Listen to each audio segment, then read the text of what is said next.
Non, c'est illégal. Je suis parieur sportif. Mais le pari sportif, c'est un chiffre d'affaires de 200 milliards de dollars par an. Tu joues ou tu passes?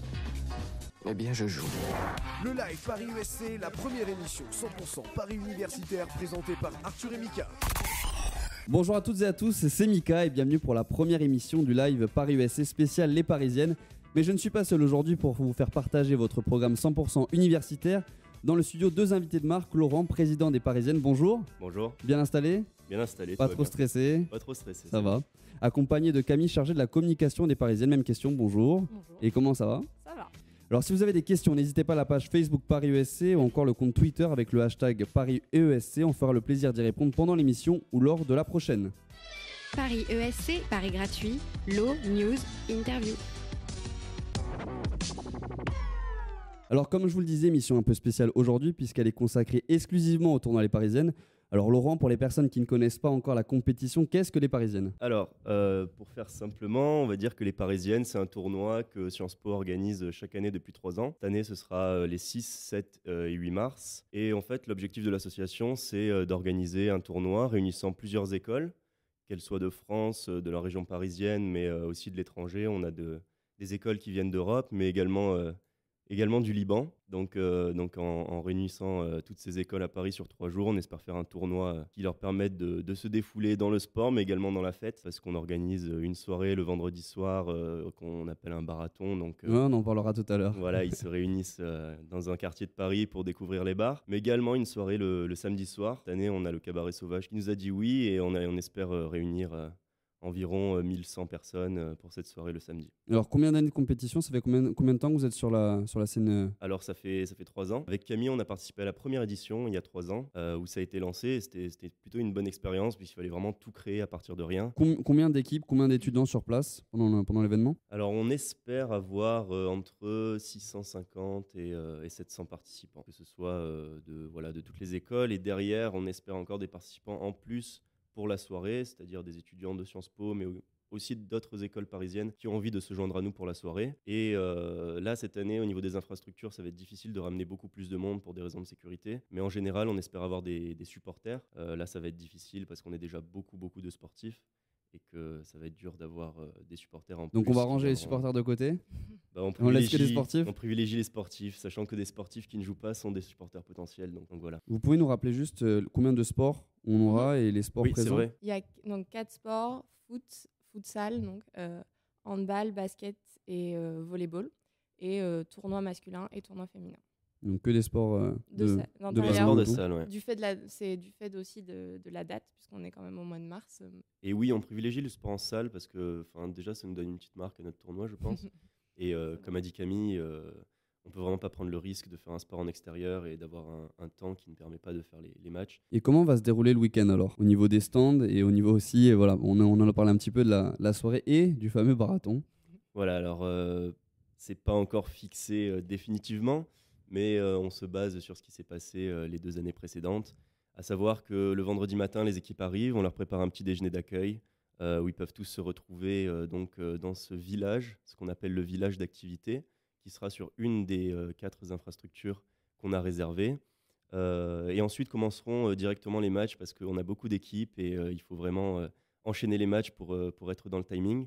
Mais en marge de ça, voilà, quand les équipes ne joueront pas leur match, elles pourront aller dans ce village-là pour se détendre, pour avoir des activités ludiques, des activités de relaxation. Si on arrive. Donc on aura des massages alors en stand? Alors des massages, on a des partenariats avec des kinés et sinon des activités ludiques surtout pour vraiment se détendre entre les matchs et pour que les gens puissent se rencontrer autour de... C'est-à-dire ludique, tu peux nous en dire un peu plus ou... on a... Ou c'est secret? Un peu tout. Non, c'est pas secret. Il y a eu des activités pendant les 2 premières années, il y a eu de la Zumba notamment, qui était assez drôle parce qu'on voyait tout le monde danser en même temps, et donc ça c'est sympa.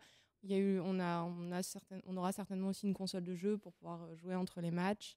Il y aura certainement des associations de Sciences Po qui viendront aussi proposer des dégustations de nourriture ou alors de vin, je pense. Normalement, on a un partenariat avec un domaine. Donc plein de choses. Et puis aussi des paris, du coup, si vous êtes là. Des paris, ouais, ben, j'allais venir au niveau des paris, donc ça va être la première fois. Comment vous allez réussir à gérer ça? Est-ce que vous avez aussi des favoris sur les écoles sur qui parier? Sciences Po. Alors, Directement. voilà. Bah, on va quand même supporter la maison tout Bah, d'abord. surtout qu'ils jouent. Il y en a qui jouent dans notre staff, qui jouent aussi dans les Oui, je équipes. suis dans l'équipe de handball. Donc on va miser sur le hand alors directement. Bah, disons que oui, ça va les motiver, ça va nous motiver à encore plus à gagner. Et au niveau, il y a aussi des prix de supporters, un prix de l'ambiance. Alors voilà, Voilà. c'est ça, un prix de l'ambiance, mais c'est pour les équipes. Donc ce ne sera pas pour des supporters en particulier. Il y a des équipes, on les connaît depuis 2-3 ans, elles sont là, elles viennent et elles ont toujours la même bonne humeur, notamment l'équipe de Saint-Gall en Suisse. Et chaque année, ils amènent leur bonne humeur et ils sont contents de revenir et souvent ils remportent le prix de Et est-ce que de l'ambiance. temps en temps, il peut y avoir de la rivalité aussi entre certains supporters, admettons international, français, ou même entre certaines équipes? Il peut y avoir de la rivalité, mais s'il y a de la rivalité, c'est vraiment une rivalité, comment dire, qui est vraiment cordiale, Ouais, bon enfant. sportive. Oui, sur le terrain, il peut y avoir quelques accrochages, Oui, mais un bon, peu, c'est mais c'est le normal, sport, c'est quoi. Quand on se fait bousculer, notamment au handball, sur le moment, on peut avoir une certaine rivalité qui se crée sur le terrain, mais derrière, ça reste quand même festif et convivial. Et on parlait des paris. Bon, vous encouragez votre équipe. Oui. Mais au niveau du bonnet d'âne ou des bonnets d'âne, est-ce que vous avez... on peut se lâcher. On peut dire qui va être... si on peut parier sur un mauvais ou des mauvais sur certains sports. Disons que en général, c'est assez équilibré. Langue de bois. J'ai quelqu'un qui- Non, on connaît d'autres compétitions sportives où il y a vraiment des gros écarts entre les équipes. Là, c'est difficile à dire. Disons plutôt, il n'y a pas de bonnet d'âne, mais il y a plutôt des équipes qui se démarquent vers le haut. On a les Anglais de UCL qui reviennent souvent avec beaucoup d'équipes et des équipes très performantes.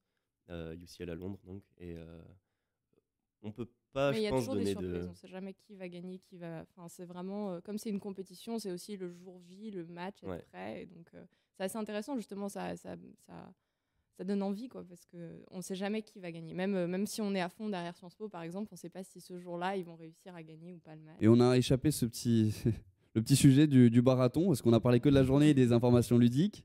Et je voulais un peu qu'on parle un petit peu du barathon et des soirées, parce que bon, on a parlé que de la console, du massage et... Le soir, c'est un point délicat, on va dire, parce que tout le monde est très, très, très fatigué, je pense. Et de ce fait, ils vont plutôt, au niveau du marathon, je pense qu'ils vont plutôt se retrouver et se détendre autour d'un verre ou deux. Un verre ou deux, pas plus. Bof, Ça dépend des Pour équipes. Camille, chargée de dépend la des communication. Non, oui, non, ça dépend des équipes, ça dépend de l'ambiance, ça dépend de la journée, des matchs, etc. Mais tout le monde est toujours heureux d'aller au marathon. Mais c'est vrai que le marathon, c'est toujours la première soirée. Donc Voilà. forcément, c'est plus on se rencontre, on apprend tous à se connaître, on voit l'ambiance, etc. Et ensuite, la deuxième soirée, c'est vraiment le samedi soir. C'est vraiment la soirée qui prend... disons que les gens se réservent pour Voilà, la soirée du souvent, samedi, c'est qui en très général est... Donc on prévient nos auditeurs, énorme. c'est-à-dire qu'au début on commence doucement et le samedi c'est plein pot. Le samedi, c'est plein pot, c'est Ça. vraiment la soirée de 23h à 5h du matin. Là, cette année, on a le cabaret sauvage, donc on prévoit des shows. Alors, on a les pom-pom de Sciences Po qui sont prêtes à faire quelque chose pour nous. On a également l'association Hardcore de Sciences Po. Ce sont les danseurs, danseuses de Sciences Po qui veulent nous faire un show. Donc, elles nous gardent le thème de leur chorégraphie en secret pour nous faire la surprise. Mais on prévoit plein de belles choses pour cette soirée du samedi. Et quelle place les Parisiennes aura pour vous dans 5, 10 ans? On espère que ça va devenir un tournoi un peu clé dans le calendrier de Sciences Po et même des équipes du coup parisiennes et internationales qui viennent, parce que c'est vrai que on a cette chance cette année, notamment il y a des équipes qui maintenant réservent la date, qui nous contactent très très tôt pour nous demander les dates pour pouvoir bloquer leur week-end parce qu'ils veulent participer, et on a vraiment envie que le tournoi puisse grossir, éventuellement grossir au nombre de sports aussi si on peut, pour en faire vraiment une compétition parisienne importante et un rendez-vous clé pour les Donc équipes sportives. de pérenniser vraiment l'événement. Paris USC, une autre façon de jouer. Eh bien, merci beaucoup Camille et Laurent d'être venus pour l'émission du Merci à live vous. Paris USC spécial Les Parisiennes. Pour rappel, le tournoi des Parisiennes aura lieu du 6 au 8 mars 2015, événement couvert par Paris ESC, donc n'hésitez pas à regarder sur notre site internet Paris USC avec les dernières grilles, les dernières cotes, des lots à gagner pour les meilleurs parieurs, et aussi, bon, je vais essayer de voir avec la direction des lots aussi pour les pires parieurs. Et petite nouveauté, des directs de folie lors de la compétition universitaire avec notre spécialiste sport Arthur Il fera d'ailleurs son entrée lors de la prochaine émission du live Paris USC. C'est le moment pour moi de vous remercier, chers auditeurs. Je vous souhaite une très bonne journée et n'oubliez pas, avec Paris USC, c'est une autre façon de jouer. Paris ESC, Paris gratuit, Lot, News, Interview.